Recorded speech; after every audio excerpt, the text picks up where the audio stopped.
3 days, 5 days, a weekend, a certificate of attendance, and then hands on your spine as a chiropractor. Seriously, this is what chiropractic has been reduced to in India. Not a profession, a weekend hobby, sold to the desperate, performed on the unsuspecting, and asked the question no one asks: who pays the price? Not the unqualified man who ran the 3-day workshop. He's gone with his field. Not the expert who flew into India, certified a room full of strangers, and flew back out with his money and a stack of attendance. Slips now waving in the hands of people who call themselves chiropractors. And to that expert, I have one question. You spent 5 years earning the right to touch a human spine. 5 years of study, of supervision, of examination. Is this what your profession taught you? To sell that same right in 3 days? You know what 5 years means. So you, of all people, know exactly what 3 days does not. The price is paid by the patient, dearly. And let me tell you how. The spine does not forgive. A wrong move on a neck the hands did not understand has left patients with strokes, with paralysis. In intensive care, the mother, the laborer, the child with scoliosis who trusted a pair of hands trained on social media. Hands that learned the spine in a weekend from someone who learned it in a weekend.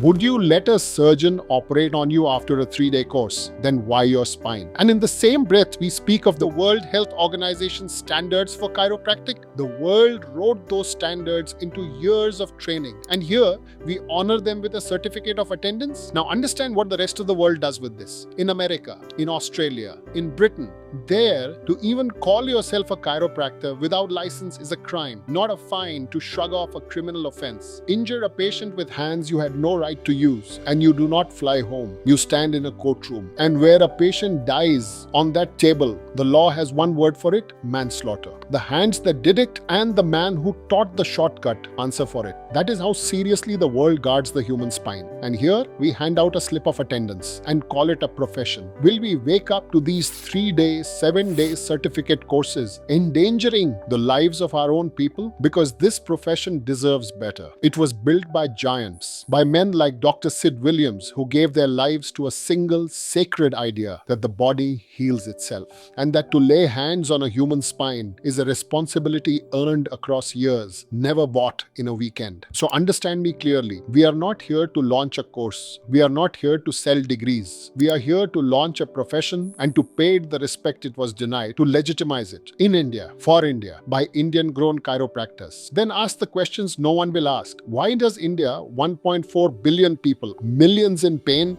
not have a single professional chiropractic college? Why? In 20 years, did no one build one? Why is everyone silent? I refuse to stay silent. In September 2026, at the Sri Sri University campus, Chiropractic India launches with its global faculty, its scholarships, its grants for research, its 100% guaranteed placement, entrance exams mandatory, full attendance, the entire course mandatory. Because a profession is not handed out across a desk, it is earned. The shortcuts had their decade. Now the profession gets its century. So I am not asking you to enroll in a course. I am asking you to build a profession for your country. Wake up, stand with us, help help India do this. Also help Indians say no to these touts and frauds claiming to launch courses and hurting people through fraudulent means. Wake up, India. The spine does not forgive, and neither will history if we stay silent.